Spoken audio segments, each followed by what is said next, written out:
me estabas contando, entonces fuiste a una casa precaria prácticamente de alguien que estaba en una situación súper complicada, techo de zinc, casa de madera, y a ese hombre, ese chico, lo discipulabas. Claro, y él, cuando el discipulado lo hacía en la casa de él, a mí se me abría la cabeza, es decir, por eso el chico responde o actúa de la manera que actúa. Fíjate cómo vive. El padre se fue de la casa, vive solo con la mamá y los hermanos. Sí. El hermano mayor, él vive en la misma habitación con los hermanos. El hermano mayor convive con la novia en la misma habitación donde duermen ellos. Entonces, estamos hablando ya, de una situación complicadísima. Ya es muy feo. ¿Y dónde te metías vos ahí a hacer el discipulado? En la cocina. ¿En la cocina? Porque era la cocina y detrás de la otra pared de madera era la habitación de la madre y al lado era como un chorizo, como algo largo, ¿no? Claro. Nada más, era angosto, era pequeño. ¿Tú de qué situación socioeconómica venías? O sea, frente a esta realidad que te encontrabas. Y por la vivienda y todo de clase media. Ya, de clase por media. ahí de clase media. Y a veces estábamos un poquito mejor y a veces estábamos mal. Pero por la casita de material y bien de losa y todo, sería una casa de clase media. ¿Viste? Ya, y por ahí más o menos era el... Entonces, tú cuando ibas a estos lugares nuevos, prácticamente, que eran situaciones difíciles, ¿cómo te sentías discipulando así? Quizá lo que más me entusiasmaba era de ver lo que Dios iba a llegar a hacer con el joven, porque yo veía lo que Dios estaba haciendo conmigo y yo decía, si Dios puede hacer algo conmigo, ¿cómo no lo va a hacer con otro? ¿No? Claro. Para mí lo más importante era que el joven tomara la decisión de seguir a Cristo, que es un discípulo de Cristo. Y es como, yo digo siempre que la gran comisión de hacer discípulos es... no solamente llevarles el evangelio a las personas, sino tomar su mano y caminar como un pequeño bebé que está aprendiendo a caminar, y en un momento vos tomás la mano de él, la mano de Jesús, y los unís, y los soltás, y dejás que empiece él a caminar con Cristo solo. Ese es el resultado de un discipulado que llevó tiempo, pero hoy esa persona camina de la mano de Jesús, se convirtió en un seguidor de Cristo, que puede también él hacer seguidores de Cristo. Que prácticamente esa es la misión. Exacto. Entonces, cuando vos llegás a ese punto donde tu discípulo ya está haciendo discípulos, vos decís amén. Es un gozo y una satisfacción enorme, porque esa es la gran comisión. Sí, claro. Hacer a las personas seguidores de Cristo. Y tuve la dicha de salir de mi iglesia, 27 años de la misma iglesia, siempre desde que nací en Cristo, en la iglesia de Tapiales, ahí en Buenos Aires. Y, ¿Por dónde es Tapiales? La iglesia se llama Tapiales. Sí, porque el barrio se llama Tapiales. Pues, ¿y por dónde es eso? Yo algo conocí de Buenos Aires. Eso está en zona oeste de Buenos Aires. Vos tenés la capital federal. Tenés la zona sur, donde tenés los barrios como Lanús, Avellaneda, zona oeste, que es La Matanza. La Matanza es un partido grande que tiene adentro localidades como Tapiales, Madero y otras más, ¿no? O sea, más bien la pregunta debería ser lo que me ubico. ¿Del estadio de Boca? Del estadio de Boca estamos un poquito lejos, pero digamos que será como a una media hora del estadio de Boca. Ah, bueno. ¿Y de River? Que está más River un poquito más, quizá unos 45 minutos. Ah, ya, entonces está más cerca de... Ya, ok, listo. Sí. Pues oye, yo fui a Argentina hace... ¿qué será? ¿Unos 20 años? Sí, o sea, bastante. Fue mi primer viaje que hice yo solito. Internacional solito. No, ya había hecho otros internacionales, pero tal vez con mi mamá y todo. Pero este fue el primero que yo hice solito. ¿Y por qué era? Porque... el Dante Gebel anunciaba el último superclásico de la juventud, cuando aún no decía el último, que nunca terminaba, pero este sí era el último. Entonces yo dije, no, tengo que irme al último superclásico. Y recuerdo que, de mi iglesia hicieron todo el trámite, y mi mamá se encargó de hacer todo el trámite para poder ir, y me recibieron en el Instituto Bíblico Buenos Aires. Mira. Ahí me recibieron y me dieron ahí un cuartito por ese tiempo que estuve ahí, que creo que fue una semana o algo así, y me quedé y dormí allá.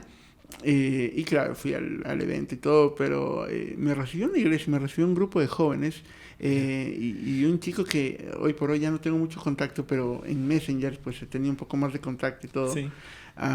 Y me llevaron a conocer Buenos Aires y toda la cosa. Fue chévere. Ahí fue mi primera experiencia prácticamente afuera solito. Mirá, qué bueno. Y me impactó mucho Argentina. Me gustó mucho. Muy europea. Sí, sí. Bueno, creo que de las ciudades, yo conocí Bolivia, Chile, bueno, acá mismo Ecuador, pero claro. Creo que por cómo está construido el resto de Latinoamérica es muy similar, sí, es muy parecido. Sí, total. En la forma de hablar también es muy parecido. Los raros somos nosotros argentinos, que le cambiamos el sentido a las palabras. Y también Buenos Aires y las ciudades grandes tienen una tónica muy europea. Muy europea y diferente al resto de Latinoamérica. Sí. Ecuador, o sea, sí, Latinoamérica de por sí es tal vez un poco más colonial, encuentras un poco más de eso, pero sí, Argentina lo vi muy europea, o sea, yo me sentí mucho... Con lo bueno y con lo malo, ¿Sí? Con lo bueno y con lo malo. Es un país muy liberal en la moralidad, en los valores, muy, muy perverso, muy corrupto de valores. Y tenemos una clase política también de esas características también, ¿no? Entonces, bueno, es una sociedad muy, muy golpeada y también muy reacia al evangelio.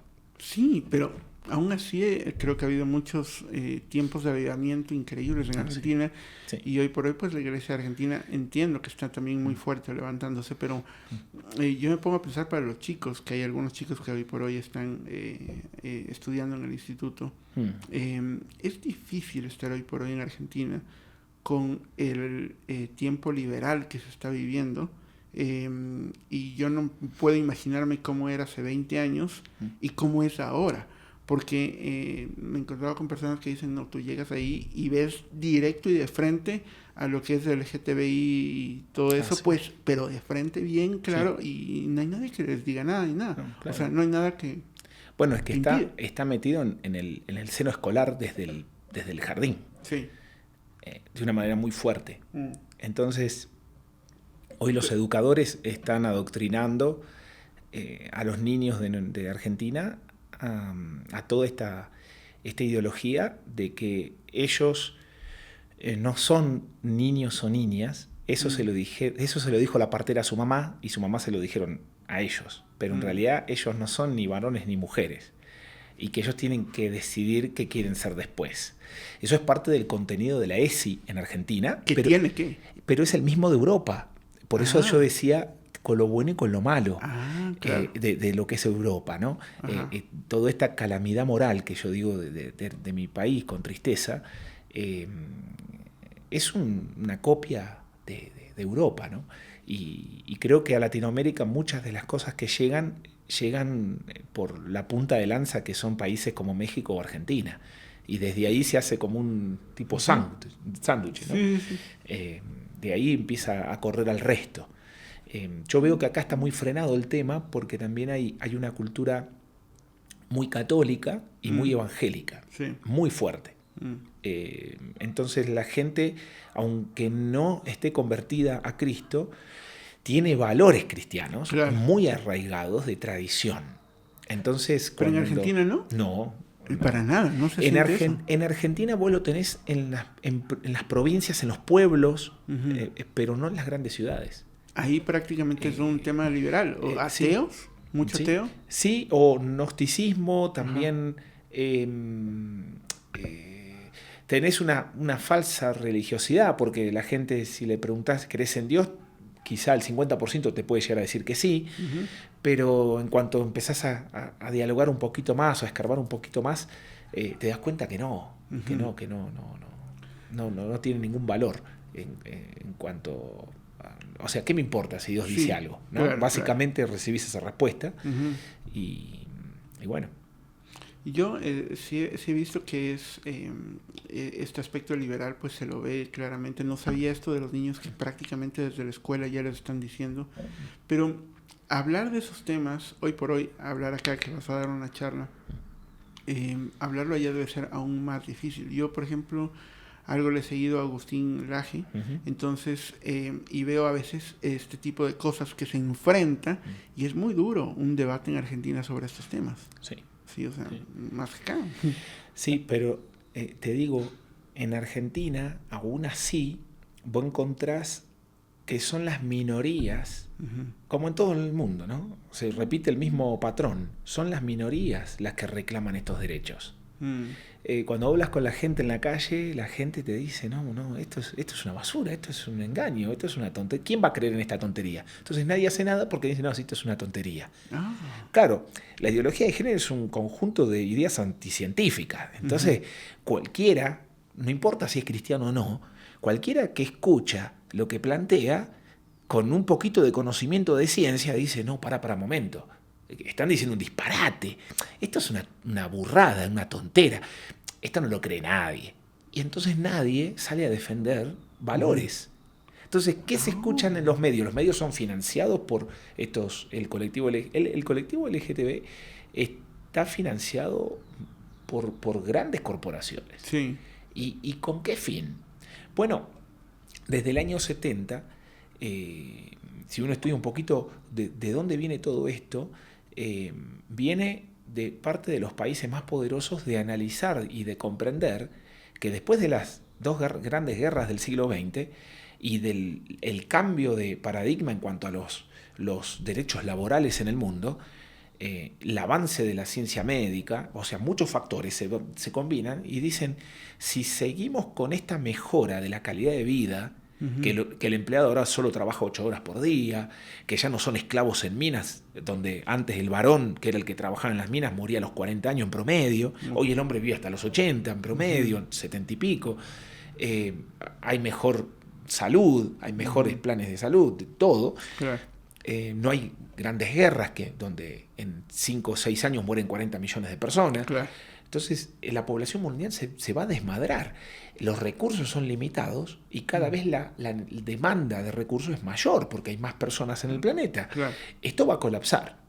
Entonces, una de las ramas que se empieza a ver como posibilidad para mantener un control poblacional medianamente decente es simplemente el concepto matemático o biológico o lógico, si se quiere, de que 2 hombres no pueden concebir y 2 mujeres tampoco. Wow. Entonces dejale y confundí a la población para que elija lo que sienta y lo que quiera. ¿Por qué? Bueno, está demostrado que 6 de cada 10 niños, sean niños o niñas, confunden sus sentimientos en lo que es género. Entonces, no es de extrañar que alguno de los oyentes tenga algún niño en su familia que de repente tiene un comportamiento o una conducta diferente a lo normal, entre comillas, que uno dice, pero qué raro, mi hija juega con autitos en vez de jugar con muñecas. Qué raro, mi hijo juega con muñecas en vez de jugar. ¿Qué pasa? ¿Tendrá algún trastorno?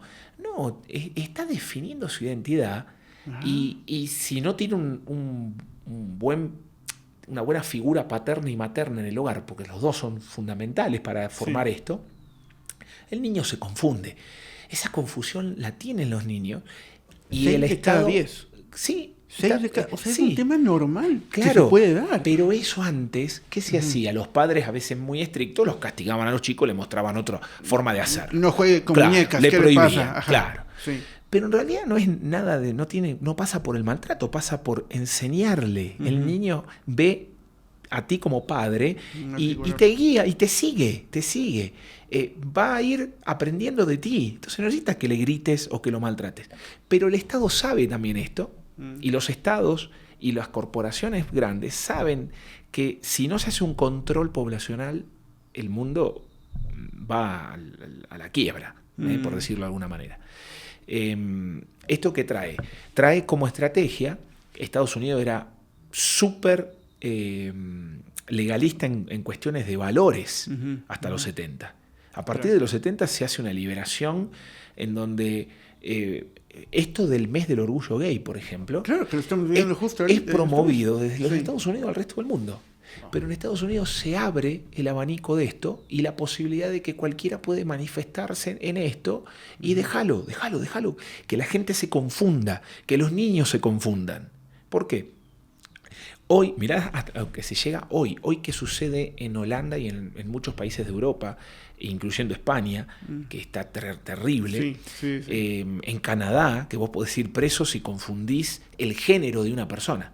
Yo te veo en la calle en Canadá y te digo, te trato de él, porque yo te veo varón, claro, y vos sos ella, vos me denuncias y yo puedo ir hasta 6 meses preso. O sea, en Canadá estamos hablando del continente americano.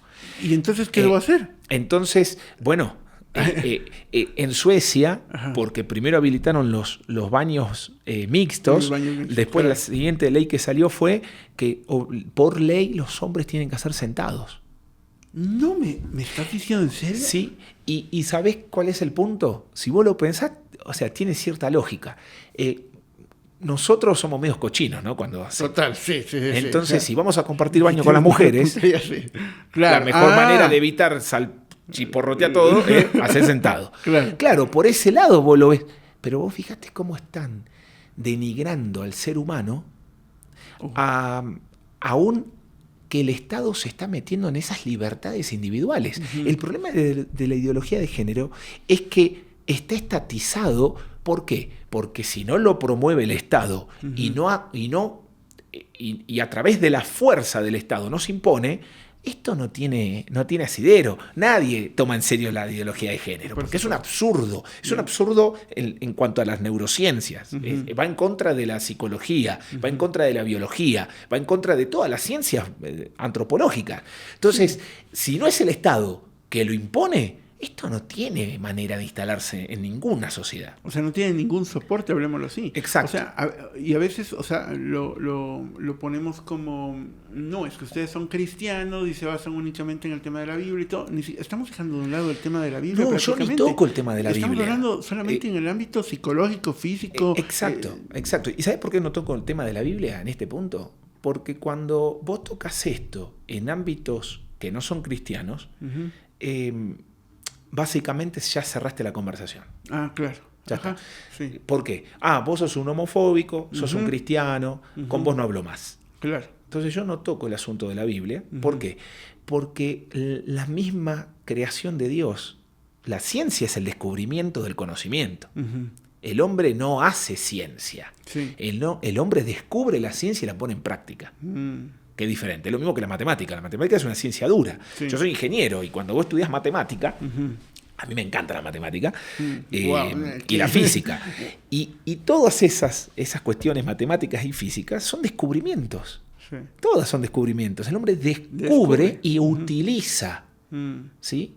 Entonces, cuando vos ves que esta ideología se instala, y vos decís, bueno, a ver, vamos a tratar de entenderla. No hay manera, porque contradice todo el conocimiento descubierto del ser humano. Claro. ¿Qué descubrió? Lo que Dios hizo. O sea, alguien puede estar escuchando y decir, yo no creo en Dios. Bueno, no le llames Dios, llamale como quieras. Sí, claro. Pero que es evidente y que hay un montón de evidencia científica de que el universo y el mundo que en el que vivimos tiene un orden y un diseño, eso no cabe duda en ningún científico ateo, Así es. En ninguno. Sí. Cualquier científico ateo te dice, yo soy ateo en el aspecto religioso espiritual. No creo que haya un mundo espiritual, creo en el mundo material, bárbaro. Pero en este mundo material tiene un diseño. Sí, absolutamente. O sea, no es que pasó simplemente como hay coincidencias de la vida, Exacto. que un asteroide se pegó con otro y ¡pac! No. O sea, hubo un diseño. Hay un diseño. Hay un diseño, ¿por qué? Porque es matemáticamente la probabilidad y la estadística es absolutamente improbable que la complejidad que tiene cada elemento del universo y sobre todo de la vida salga solamente del producto de una casualidad, de millones de combinaciones, justo una dio en el clavo. Claro. No, pero estás hablando de una. Estás hablando de miles de millones de factores que se tienen que conjugar todos juntos simultáneamente. No, es absolutamente improbable. Estamos hablando de cosas como, por ejemplo, distancia de la Luna a la Tierra, distancia del Sol a la Tierra. Bueno, y ese es un factor. Creo que son solo uno, pero creo que de ese nivel, no me acuerdo cómo se llama, ciencia del perfeccionismo, no estoy muy seguro cómo era el término, pero estamos hablando que hay tantos factores que sería imposible que haya habido una coincidencia total en que todo esto se haya, pero dado a ese nivel. Solamente nuestra atmósfera tiene aproximadamente unos 100 gases tóxicos. Pero todos están perfectamente en equilibrio para hacer de nuestra atmósfera un lugar respirable y habitable para la vida humana y para la vida de las plantas y los animales que tenemos. Solamente analizando eso ya, vos encontrás que es imposible que esto se conjugue por casualidad. Pero aun si fuera una casualidad, ¿qué haces con el resto de las miles de variantes, de factores que hay, que también se conjugan simultáneamente, como la distancia, la gravedad, que es un valor universal? Si el factor de la gravedad, si el valor de la gravedad universal, el coeficiente de gravedad, fuera un cambio en micrones, un cambio en algún cerito de por ahí atrás, ya con algún cambio de algún valor, o el universo se expandería demasiado rápido y dejaría de existir, o se implosionaría. Wow. Entonces, es exacto. Es exacto. Entonces, estamos hablando de miles de variables simultáneas. Un aspecto del diseño que me encanta, y que esto lo puede entender cualquier niño de primaria. Un niño de primaria aprende las órbitas de los planetas, ¿no? El Sol y los planetas alrededor. Giran en forma elíptica alrededor del Sol. Pero el mismo diseño tiene el átomo, la parte microscópica, ¿no? Si hablamos del mundo macroscópico, el Sol, la Luna, el Sol, los planetas. Si vemos el mundo microscópico, vos ves el átomo y los electrones y protones girando alrededor de forma elíptica también. En unos tenés la fuerza electromagnética, que es en el átomo. En el macroscópico tenés la fuerza de gravedad, la fuerza gravitatoria, que lo da la masa de los cuerpos. Cuanto más masa tiene, más atracción gravitatoria ejerce sobre los demás. Por eso el Sol es el astro más grande y tenés alrededor del átomo, Sol, claro, como el núcleo del átomo, ¿no? El núcleo de la molécula, digamos, que es el átomo, y alrededor es el mismo diseño. O sea, es prácticamente lo que vemos en grande, lo vemos también en pequeño. Claro. Entonces, así como esas cosas podríamos seguir. Pero la ideología de género dice no. No. Y por eso en España aparecen carteles absurdos, ¿no? Que dicen, los niños tienen pene, las niñas tienen vagina, los niños también tienen vagina, las niñas también tienen pene. Eso te muestran en España, así, directo. Sí. Entonces vos decís, no, es mentira. Es mentira. Hablas con gente de ciencia, con médicos, y te dicen, mira, las mutaciones humanas provocan cáncer en todos los casos. Cánceres que te llevan a la muerte. Y nunca, no hay forma de que se combinen los cromosomas X y Y para hacer que un mismo ser humano tenga dos miembros genitales opuestos, es decir, el del hombre y de la mujer simultáneamente. Entonces, cuando vienen con este verso, son teorías anticientíficas. ¿Sí? Hoy voy a pasar en un momento un testimonio. Excelente. Si da tiempo, si no lo dejo el link para que lo vean después. Pero es un testimonio de un joven que en su caso fue abusado, pero él conoce un montón de otros que no, pero que también se despierta en ellos ese deseo, ese sentimiento, esa atracción por personas del mismo sexo. Pero él cuenta cómo vivió todo eso, y con novios, y teniendo relaciones con sus novios, ¿no? Y todo. Pero en un momento su mamá le lleva al psicólogo, a una psicóloga, y la psicóloga no cristiana simplemente le hizo una pregunta. Si no hubieras sido abusado, ¿serías gay? porque estaba sanando cosas del pasado. La psicóloga no lo quería convertir en heterosexual. Él cuenta, simplemente quería sanar heridas que tenía abiertas del pasado. Claro. Y le hizo esa pregunta. Él siguió con su vida, pero esa pregunta nunca se fue. De toda la charla que siempre tuvo con la psicóloga, esos meses. Esa quedó fija. Esa nunca se fue. Ajá. Y él dice que en un momento cuando llega a una iglesia cristiana por medio de un amigo, no me acuerdo bien cómo él cuenta ahí la historia, lo importante es que él dice, yo necesitaba respuestas. Yo me preguntaba, ¿y si no hubiera sido abusado? ¿Sería homosexual? ¿Sería gay? Y necesitaba encontrar respuestas. Y en la iglesia cristiana no encontré respuestas a esa pregunta en ese momento. Y eso me hizo sentir mal. Pero entendí el Evangelio. Y ahí comenzó todo. Cuando él llega a Cristo, y él explica cómo llega a Cristo, y llega a recibir a Cristo como Salvador, ¿por qué? Porque lo que tenemos que entender los cristianos es que un homosexual, un gay, no importa si es mujer o hombre o queer, lo que sea, sí, es un ser humano pecador que necesita perdón de pecados. Y no importa si es mentiroso, si es ladrón, sí, si es asesino o si es homosexual. Porque eso simplemente son manifestaciones de lo que ya somos. De lo que, claro, que es parte del pecado, claro, es parte de la carne. Claro. Pero ¿por qué a veces, y eso creo que es una parte, ahí abriste un tema que realmente a mí me preocupa mucho, cómo los líderes cristianos, cómo gente que incluso trabaja con jóvenes, y no pasa muy comúnmente, pero ¿qué pasaría si es que entra un travesti vestido como travesti y entra a uno de nuestros cultos? ¿Qué hace la iglesia en ese momento? Se acerca un anfitrión y le dice, por favor, retírese. Tiene que salir, le está incomodando a la señora de al lado, los de al lado se hacen a un lado. ¿Cuál debería ser nuestra postura ahí? Porque sabemos que el Señor detesta el pecado, pero ama al pecador. ¿Cuál es el papel de nosotros ahí? Bueno, yo creo que primero hay que enseñarle a los hermanos. La iglesia somos todos nosotros, los que hemos nacido de nuevo. Sí. No son las cuatro paredes, no es el lugar físico. Y primero tenemos que educar a la gente en eso. Si somos la iglesia, nosotros hacemos iglesia. Si vos le decís a una persona, mira, tuvimos la pandemia, que es un ejemplo bien gráfico. Con la pandemia no nos podemos juntar físicamente. Entonces, ¿qué pasó? Nos trastornó la vida. ¿Por qué? Porque no estamos acostumbrados a que nos cambien las formas. Lo mismo pasa con entender quién soy. Creemos que la iglesia tiene que evangelizar. ¿No? La gente dice eso.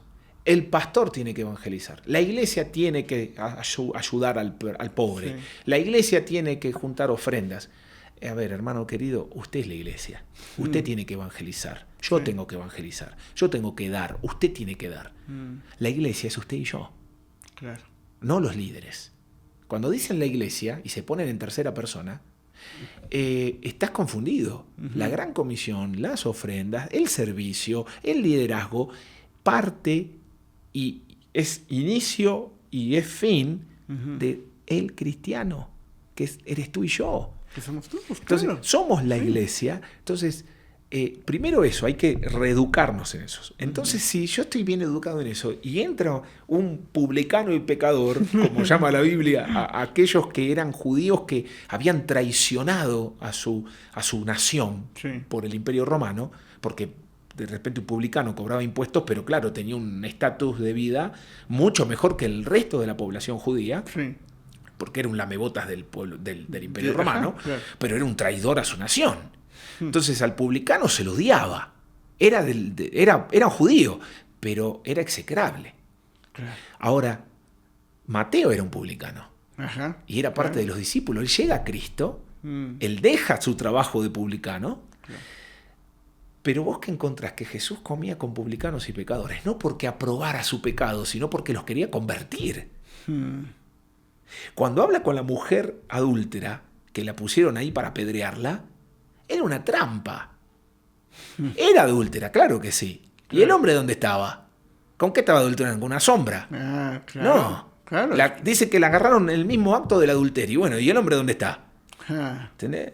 Entonces, la cogieron. Claro. Fue una prueba. Pero claro. la llevaron ante Jesús para decir, bueno, a ver, la ley de Moisés dice que hay que apedrear. Claro que hay que apedrearla. Según la ley penal que tenía Israel como nación, tenía que hacerlo. Israel no lo podía hacer en ese momento porque estaba bajo el Imperio Romano. Pero a Jesús se la traen y Jesús lo que ve en ella es una pecadora que necesitaba el perdón de Cristo. No importaba en ese momento si era lesbiana, si era adúltera, si era mentirosa o si era ama de casa. Sí, claro. Era pecador igual, necesitaba el perdón que Cristo puede dar. Entonces, lo que nosotros tenemos que reeducarnos es en que no tenemos que mirar a la gente por su pecado, sino que tenemos que ver con compasión al perdido. Entonces, cuando entra un perdido a la iglesia, ¿qué diferencia habría si entra un asesino serial con el cartel en la frente, en el pecho? Ahí. En el pecho dice, soy un asesino serial, maté a 16 niños y a 12 mujeres. No, vos lo mirás y decís, es una broma. ¿Qué hace este hombre acá? ¿No? Te impactaría. Y entra un travesti y te impacta igual. ¿Por qué nos impacta? Porque estamos mal educados. Abrazamos más los formalismos y las tradiciones que el espíritu con el que está escrito. Fíjate que lo mismo le pasó a los judíos en ese momento. O sea, no es algo nuevo. Esto nos sigue pasando hasta hoy. ¿Qué cosa? El no entender el espíritu de la Escritura. Cuando van a Jesús le dicen los fariseos, maestro, Moisés nos dio la licencia para divorciarnos. Está permitido en la ley otorgar carta de divorcio, ¿sí? Y Jesús le dice, sí, está permitido, pero está escrito por la dureza de vuestro corazón. Pues en el principio no fue así, sino que Dios unió a un hombre y a una mujer para toda la vida en el matrimonio. Y el deseo de Dios es que sea para siempre. Claro. Entonces, ¿qué estaba enseñando Jesús? El espíritu con que estaba escrito, la intención de Dios en otorgar lo que Él estaba diciendo. Era, en este caso del divorcio, por la dureza del corazón humano, no porque era algo que Él había diseñado así, de esa manera. Total. Y lo mismo pasa con muchas otras cosas. Nos aferramos a las tradiciones. Lo mismo que en ese momento pasaba, sigue pasando hoy, y creo que tenemos que reaprender qué es ser iglesia, qué es ser cristiano, ¿no? Sí, y al final Jesús en ese momento, y tomando en cuenta el ejemplo que pusiste, o sea, con la mujer que estaba yendo a ser apedreada, dice que Jesús se agacha y le dice, ¿dónde están tus acusadores? No están, yo tampoco te acuso. O sea, yo creo que él mostró gracia, ¿no? Pero después sí le dijo su verdad. O sea, al final le dijo, anda y no peques más. Claro. O sea, era un tema de, te doy mi gracia, te doy mi amor. Si creíste de verdad. Si creíste, sí. Andá y viví una nueva vida. Total, o sea, anda y no peques más. Pero creo que sí es un tema muy complejo, porque estamos viviendo temporadas en donde se está poniendo mucho de moda este cristianismo light, en el tema de yo creo lo que me conviene. Ah, sí. Sí, creo lo que me conviene. Entonces, a mí me conviene tener un Dios, creo en Jesús, pero me gusta este libertinaje de poder pensar que tampoco está mal. E incluso tengo personas que me han venido y me han dicho, en la Biblia dice que ahí clarito, y mira la traducción y te muestran el hebreo y que no sé qué, que aquí dice que no está muy claro el tema de que un hombre estaba con otro hombre y estaba mal. O sea, te confunden ese tema. Y uno pues empieza, no, es que no. Y es un cristianismo light, que se vive diferente. ¿Sí? ¿Sabes qué? Yo llamo a eso hacer de Dios un Dios conveniente. Yo quiero un Dios que me conviene. Entonces el Dios en el que yo creo es un Dios que no solamente es perdonador, sino que hace la vista gorda. Que me deja hacer lo que yo quiero. No pasa nada, no cae fuego del cielo, nadie se muere, y yo puedo divertirme y hacer lo que quiero, y Dios no es como las personas que te juzgan y te señalan, no, Dios es bueno. Igual me perdona, y si hice algo malo me perdona. Claro. Entonces no es el Dios de la Escritura el que está creyendo. Por otro lado, yo leí un libro hace unos años atrás, un libro, entre comillas, cristiano, que defendía el homosexualismo. Oh, ¿en serio? Sí, y él planteaba esto: el homosexualismo es pecado igual que las relaciones heterosexuales son pecado cuando no están en el marco del matrimonio. La conclusión del libro era esta. O sea, si dos hombres se aman o dos mujeres se aman y se casan, ya no están fornicando. Oh, ¿en serio? Sí. Ahora, no solo que no hay base bíblica para decir eso, es una conclusión meramente humana, sino que él toma textos y los cambia. Por ejemplo, él dice en Romanos capítulo 1, cuando habla ahí de que Dios los entregó una mente reprobada. ¿Por qué? Porque hombres con hombres, mujeres con mujeres, y torcieron y pervirtieron el camino de Dios. Entonces Dios los entregó. Es porque no se habían casado. Uf, ¿en serio? Claro. En Judas, si vos abrís Judas, el libro de Judas, clarito, es un libro cortito, es un solo capítulo. Sí. Y él menciona la destrucción de Sodoma y Gomorra. Sí, claro. ¿Por qué? Porque el pecado de la homosexualidad y de la inmoralidad sexual había llegado a tal grado que Dios decidió destruir esas ciudades porque no tenían remedio. Ahora, siglos atrás había pasado el diluvio. Génesis capítulo 6. Claro. Sodoma y Gomorra pasa en el capítulo 18 de Génesis. Sí. Pero en el capítulo 6 de Génesis vos encontrás el diluvio. ¿Por qué razón? Porque la maldad de los hombres y la inmoralidad había llegado a grado tal en toda la raza humana que Dios no vio más remedio que destruir todo el mundo conocido. Entonces, quien dice que la homosexualidad no está mal vista a los ojos de Dios no ha leído la Biblia. No cree a lo que Dios enseña. Está haciendo su propio Dios de conveniencia, claro, con una Biblia bajo el brazo. Bueno, no hay que dejarse confundir. Charlatanes los hubo siempre. Falsos profetas los hubo siempre. Y los va a seguir habiendo. Entonces, uno tiene que tener la convicción de Dios, de decir, no, pará, Dios dice esto. Ahora, no lo dice para que yo sea un juez y condene, pero sí lo dice para que yo esté advertido de si tengo una tentación, que eso es otra cosa. La atracción por una persona del mismo sexo, una chica por una chica, un muchacho por un muchacho, es una tentación. Sale de nuestro propio corazón pecador. De la carne, prácticamente. Claro. Entonces, sea cristiano o no, las tentaciones vienen. Entonces, soy tentado a mentir, soy tentado a robar, soy tentado a mirar pornografía, soy tentado a tener relaciones sexuales con la chica, o el chico con la chica, sin casarse todavía, pero también es tentado el varón que es atraído por otro varón. Claro. O una chica. Entonces, son tentaciones. La tentación viene y se convierte en pecado cuando accedo a ella. Cuando le doy vía libre y tomo la decisión de hacerlo y lo hago, y ahí estoy pecando. Sí. Pero la tentación cuando viene no es pecado todavía. No, claro. Al final puedo decidir o no qué hacer. Exacto. Claro. Entonces, el tratamiento con esto quizá, obviamente, es más complejo porque la persona está sufriendo, hay que comprender. Pero mira, un homosexual tiene los mismos problemas que un heterosexual en que tiene deudas, tiene problemas de salud, ha perdido un ser querido, ha pasado por circunstancias iguales que cualquier otro. Claro. Entonces, al fin del día, sigue siendo un pecador necesitado de Cristo, igual que cualquier otro. Y tienen tentaciones igual. Los dos tienen tentación por pornografía. Exacto. Pues al final los dos tienen tentación en ver cosas que no deben ver. Exacto.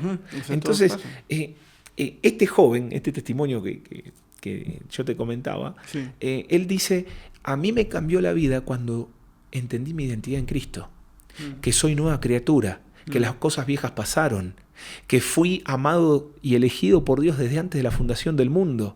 Que eso no tiene que ver con una dedocracia de Dios, ¿no? Sino con que Dios escogió, dice, en Cristo. Es decir, todos los que están en Cristo, ya Dios los escogió para salvación y para ser testimonio de su abundante gracia, dice Efesios. Entonces, y es el caso similar del arca. Todos los que estaban en el arca se salvaron. Claro. Si hubiera subido otro, ¿se hubiera salvado? Sí. Claro. Porque vino el diluvio y estaba en el arca. Claro. Todos los que estaban en el arca, no se perdió ninguno. Ningún animal que subió al arca se perdió. Ningún ser humano que subió al arca se perdió. Subieron 8. Si hubieran subido 10, se hubieran salvado 10. Total. Los que no subieron porque no quisieron subir. No porque Dios los enclaustró en una mente que no podían entender las cosas de Dios. O sea, el libre albedrío siempre ha estado. Yo siempre puedo coger y decidir. Y eso no limita la soberanía de Dios. El problema es otro, ¿no? Teológico, y no voy a entrar en eso. Pero el punto es que entender mi identidad en Cristo. Mi identidad en Cristo, estoy en Cristo, y estar en Cristo me da una verdadera identidad. Este hombre, dice este joven, el hecho de haber entendido quién soy en Cristo me ayudó a vencer la tentación. Hasta que no me enseñaron esto, yo luchaba con mi fuerza y volví a caer. Cuando aprendí mi verdadera identidad en Cristo, y que soy el templo del Dios vivo, que el Espíritu Santo vive en mí, que soy llamado a ser discípulos, que soy llamado a una vida íntegra y una vida santa, que soy Cristo en un frasco más pequeño, sí, ¿no? Que eso es ser cristiano. Claro. Un pequeño Cristo, es decir, yo soy Cristo ahora. Y entonces puedo vivir como Él. Dice Pablo que tenemos la mente de Cristo, aún su mente podemos concebir en nosotros, claro, y utilizar en nosotros. Entonces, quien no se apropia de la identidad de Cristo en sí mismo, ¿no? Una vez que nació de nuevo, y va a seguir fracasando en el pecado. Pero los que hemos nacido de nuevo, hemos crucificado, dice el apóstol, nuestra carne con sus pasiones y deseos. No significa que no tropiece con el pecado, pero el pecado ya no es mi estilo de vida. Claro. Total. Que esa es la gran diferencia. No. Increíble. ¿Alguna vez te topaste en algún campamento con algún joven que llegó así? Que llegó justamente confundido frente a su identidad sexual. Sí, en este último. ¿Ah, sí? Hace unos años. No me dirás que fue en el que estuve predicando. Sí, no me acuerdo si fue la misma semana. Tal vez sí. Pero ese joven, un jovencito que me dice que desde los 8 años empezó a tener prácticas homosexuales con su primo. Estaban en su habitación jugando y empezaron a tocarse y terminaron por primera vez teniendo relaciones sexuales. Pero el primo había sido abusado sexualmente. Entonces él me empezó a contar detalles y cosas que realmente a mí me estrujaron el estómago, pero por el hecho de soy papá de un niño de 10 años. Claro, y me hizo mal escucharlo. Yo lo escuchaba y por dentro oraba y decía, Señor, este chico vivió un infierno en todo esto. Wow. Dame sabiduría, ¿qué le digo? Entonces le escuché su historia, lo escuché. Y él me dice, en este campamento yo entendí el amor de Cristo y recibí a Cristo como mi Salvador. Pero no sé cómo sigue mi vida ahora. Claro. O sea, me contó toda su historia para poder hacerme esa pregunta. ¿Y ahora qué? Claro, ¿qué voy a hacer? Entonces fue fantástico porque ahí nos quedamos como 2 horas hablando. Ajá. Y abriendo la Escritura, mostrándole que él tiene una nueva identidad en Cristo. Sí. Y bueno, fue larga la charla, ¿no? Pero lo interesante fue que él abrió su corazón y me cuenta todo lo que vivió en su niñez y adolescencia.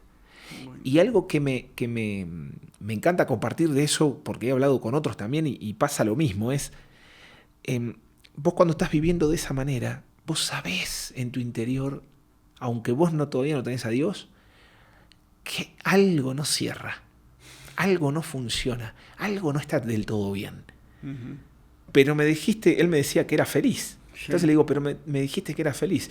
Sí, pero es una felicidad pasajera, porque luego eso pasa y no tenés nada. Y es un vacío y estoy otra vez en tristeza. Perdón. Uh-huh.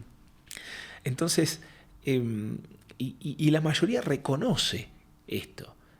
Hay algo, sí, soy feliz, pero siempre hay algo que no termina de cuadrar, ¿no? Es la misma experiencia que cualquier otra persona sin Cristo. Yo he hablado con jóvenes que han sido exitosos en la profesión, sí, y que te dicen lo mismo. Y no han tenido una vida inmoral.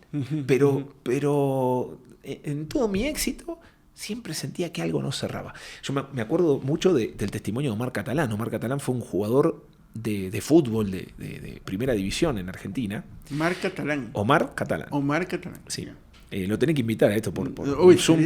Él da charlas y todo y predica muy bien el evangelio. Él ama la juventud, es un misionero de palabra de vida en Argentina y ya tiene 60 y largos años. Pero en el 88, él convirtió el gol de la final en Belo Horizonte, en Brasil, que él sacó a Racing campeón de la Supercopa, la primera edición de la Supercopa que se hacía en Sudamérica. Y él con su equipo Racing Club de Avellaneda ganan el trofeo. Pero él es el que hace el gol en la final. Entonces pasó a la historia con su gol. Y jugó con grandes de esa época, como el Pato Fileol, el arquero que salió campeón del mundo con la selección de Argentina, y jugó con varios otros más que eran crack, ¿no? Y Omar dice, después de todo la gloria del fútbol, yo me seguía sintiendo vacío. Él dice que se retira después del fútbol, estaba trabajando y todas las noches llegaba, se bañaba, se acostaba y en su mesita de luz había una Biblia y siempre se ponía a leer el libro de Eclesiastés. ¿En serio? Y él leía Vanidad ahí, de vanidades. Vanidad de vanidades. Claro. Y él decía, así me siento. Pero él no entendía. Es absurdo. Claro. Es absurdo todo esto. Es todo vacío. Ajá. Tiene razón la Biblia, es todo vacío. Pero él no encontraba una solución, o sea, estaba con el problema. Y un misionero nuestro ahí en Argentina, que ama todo el deporte y el profesional, empezó a hacer un ministerio con profesionales y lo contacta a él. Lo lleva a Palabra de Vida a dar unas charlas, unas clínicas de fútbol, que son charlas de fútbol a jóvenes, y después terminaban predicando el Evangelio para tratar de llevarlo también al invitado a Cristo, ¿no? Claro. Y a él siempre le hablaban. Y él dice, Omar dice, yo escuchaba, y Daniel venía, Daniel se llama, Daniel Nogueira. Sí, Daniel venía y me decía, mirá, negro, vos necesitas a Cristo, negro, vos sos un buen tipo, pero si te morís te vas al infierno, Omar. Y él llegó a entender que sí, es verdad. Pero todavía era como que no llegaba a creer, no le faltaba. Pero llegó un momento, un día, que no dio más. Y él dice, no di más y entendí que la única que me podía salvar era Cristo. Y ese día aceptó a Cristo como su Salvador, pidiéndole perdón por sus pecados y recibiendo el regalo de la vida eterna. Así que, y él dice eso, yo no vivía una vida desordenada en el sentido de mujeres, noche, alcohol, ¿viste? Era un buen desenfreno, tipo. Era un buen tipo. Claro. Pero tenía eso mismo, no me cierra, hay algo que no cierra en esto, loco, en la vida. Es un vacío. Claro. Alguien dijo alguna vez, el hombre, el ser humano, tiene un vacío en su corazón con forma de Dios. Y es cierto. Como un pastelito y que está ahí una figurita que está faltando. Que ¿no? está faltando. Y es Dios. La vida humana se completa cuando el hombre vuelve a su creador. Y la única manera de volver al creador es por medio del sacrificio que su propio hijo hizo en la cruz. Es lo único que puede liberarnos de la condenación del pecado. Total. Pero para poder recibir al médico divino, tengo que reconocer que estoy enfermo. Claro. Nadie va a un médico si no reconoce o no tiene síntomas de su enfermedad. Claro, que estoy enfermo, sí. Y mucha gente puede decir, no, yo creo en Jesús, pero sos un pecador y te vas al infierno. ¿Yo? No, yo soy una buena persona, yo no me merezco el infierno. Entonces no necesita a Cristo. Y por eso se va al infierno, porque no tiene a Cristo. Hasta que un ser humano no entiende que la necesidad que tiene de Cristo es por el perdón de sus pecados, no tiene salvación. La salvación viene en el momento que una persona no solo entiende su condición de pecador, de que está perdido por su pecado, que es culpable ante Dios, sino que acepta la provisión que Dios otorga para poder solucionar el problema del pecado. Sí. Él provee la solución, que es la muerte de su hijo, porque la paga del pecado es muerte y alguien tenía que morir. Sí. Si muero yo voy al infierno, porque soy pecador. Pero si muere Cristo, que no es pecador, Él toma el pecado mío y lo carga sobre él, y Él paga. Entonces, quien acepta este regalo del perdón que Cristo ofrece, tiene vida eterna. Y dice Juan 5:24, y no vendrá condenación, mas ha pasado de muerte a vida. Esa parte es totalmente esencial. Y yo a veces me pongo a pensar y digo, perdón. No, tranquilo. ¿Cómo podemos esto transmitir adecuadamente a las familias, a nuestro hogar? Porque al final nuestra primera responsabilidad son nuestros hijos. Tú eres papá, sí. Tienes 2 hijos, al igual que yo. Y una de las cosas que a mí me sorprendieron bastante, y creo que sí te lo dije, la primera vez que Noah se conoció con tu nene, Noah, mi hijo, yo recuerdo cómo él lo interpretó inmediatamente. Él dijo, no importa si es cristiano, no, yo no sé. Dijo, yo le estoy... Fue como que tratar de evangelizarlo. Y yo me quedé como, wow, ¿cómo puede ser? Y él le mostraba las canciones y le decía lo que debía hacer. Y dice, muévete, baila. Y es como que había pasión en él. ¿Cómo transmites esa pasión que uno tiene por Cristo a nuestros hijos? ¿Cómo ellos se enganchan? Sin que sea algo obligado, porque a veces Exacto. Tenemos ese tema de, no, es hijo de pastor, pues él está obligado y me toca ir a la iglesia y hasta ellos mismos se confunden. Pero ¿cómo puede ser un tema de que realmente es una pasión innata? Bueno, lo que tú viste en Nico son momentos. Uh-huh. Los niños tienen sus momentos. Sí. Yo creo que es muy importante que los padres seamos íntegros. Es decir, la pasión que mostramos en público debe ser nuestro estilo de vida. Sí. No la pasión del momento, ¿no? Porque los chicos no comen vidrio. Es decir, es una expresión argentina para decir que no son tontos, ¿no? ¿Sí? Claro, un tonto comería vidrio, ¿no? Entonces, claro, cuando uno dice, bueno, pará que no como vidrio, está diciendo, che, pará, no, tengo cara pero no soy. Okay. Entonces, el niño no come vidrio, el niño ve a su papá las 24 horas.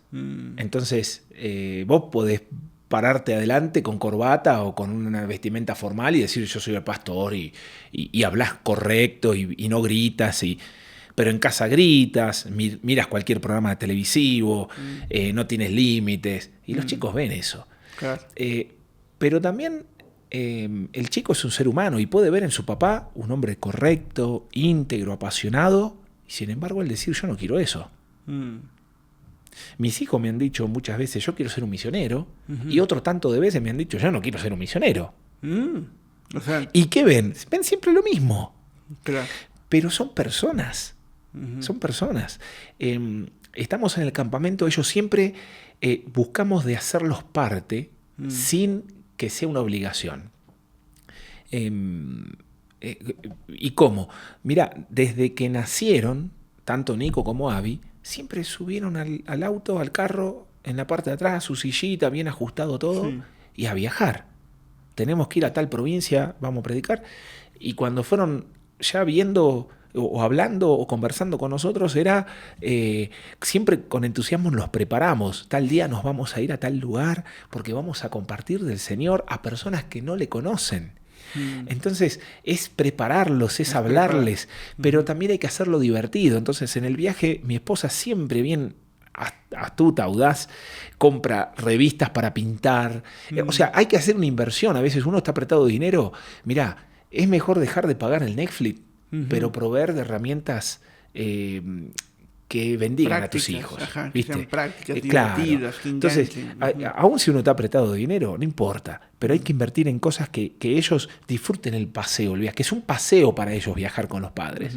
Y nosotros lo hemos tomado así como un desafío personal, de decir, bueno, llevamos tupper con cositas ricas que a ellos les gustan, que a mí me gustan, que a Vane le gusta, revistas para pintar, no tanto pantallas, ¿viste? Porque las pantallas los embobecen y los hacen esclavos de esas cosas. Entonces no queríamos tanto el tema de pantallas.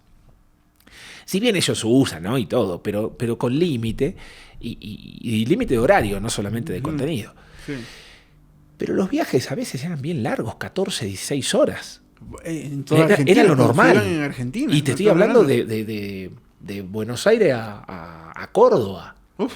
¿Estamos hablando de 14, 15 horas? No, si estaríamos hablando de Jujuy, que es el norte-norte, estaríamos hablando de unas 20 horas de viaje. Wow. Entonces, hemos ido 3 veces al sur, 24 horas, 25 horas de viaje, manejando. ¿Y ellos sabían esa realidad? Sí. ¿Sabían que nos metemos y estamos acostumbrados a eso? Sí, pero para ellos ir a las montañas, como en Buenos Aires no hay montaña, Entonces nosotros les mostrábamos, la primera vez les mostramos fotos. Tuvimos 2 meses preparándolos para ese viaje. Vamos a viajar un día entero.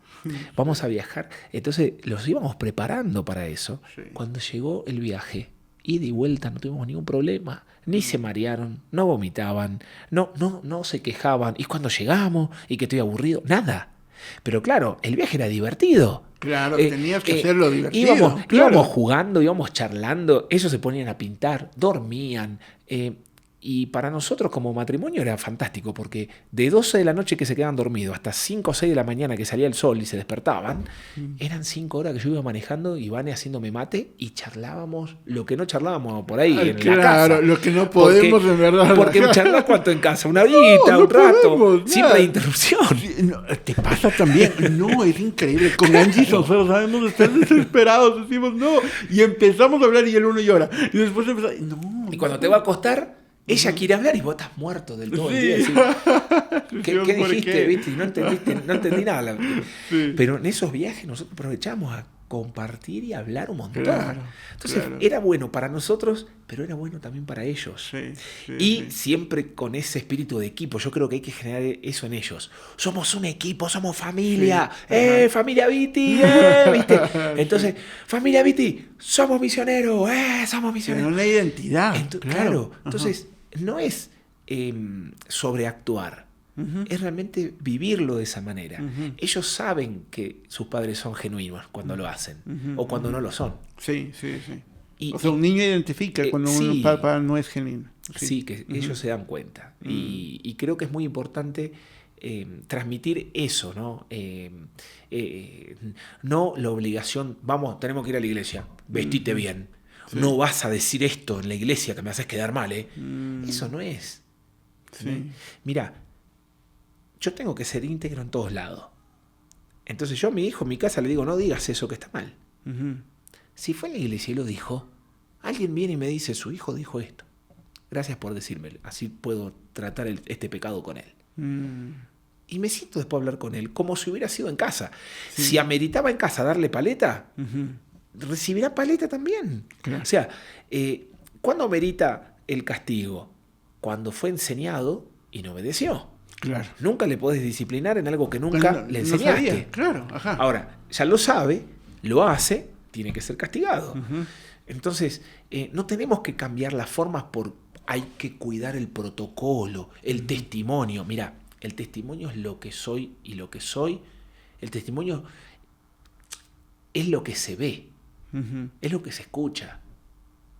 Y si alguien va a juzgar mi liderazgo como padre, porque mi hijo se equivoca, no entendió nada de la vida, ni de la Biblia. Sí, claro. Entonces, ¿qué pasa? Con padres acartonados que obligan a sus hijos a mantener una apariencia, le estás enseñando a ser un hipócrita a tu hijo. Yo no le voy a enseñar a mi hijo a ser un hipócrita. Lamento mucho si hay un hermanito en la iglesia que se ofende porque mi hijo quizá corrió en el salón. O hay hermanos que te dicen, no puede correr el niño en el salón. Pero no hay reunión ahora. No, pero el salón es santo. No, perdón. El salón no tiene moral. ¿Sí? Sí, claro. Nosotros somos santos y debemos serlo. Y el templo es nuestro cuerpo. Claro. No las 4 paredes. No el edificio. Ajá. La iglesia primitiva no se reunía en 4 paredes, se reunían en los campos y en las sinagogas, porque eran lo único que conocían y que tenían un lugar, un espacio más o menos como para juntarse.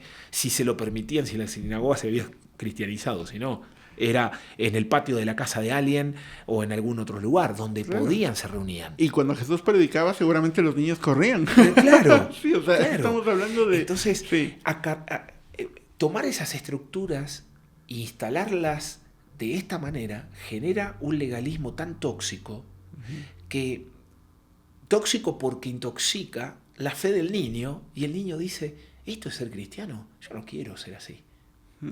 Yo no quiero ser así. A mí me aburre esto, a mí me hace mal esto, yo no quiero esto. Claro. Porque el niño es un ser humano, Sí, no es otra cosa. Es un ser humano. Total. Y tiene intelecto, emoción y voluntad. Y al final estos niños pues pueden tener de enemiga a la iglesia. O sea, al final la iglesia es ese lugar que está llevándose a mi papá y a mi mamá. Sí. O sea, ¿para qué quiero ir? O sea, en el final, cuando yo tenga 15, 16, 17, o sea, mayor de edad, puedo decidir no ir. Así es. Entonces, creo que tenemos que ser más normales. Ser una persona normal. Una persona normal, me refiero a que, ¿cuál es la norma de mi vida? Seguir a Cristo. Eso es lo normal. Sí. Y que un niño corra, o que un niño, se equivocó el niño, corríjalo. Con amor, con respeto. Corríjalo. No tiene nada de malo que usted, que no es el papá de mi hijo, le ve diciendo algo incorrecto, y que le diga, Nico o Abby, no está bien lo que estás haciendo.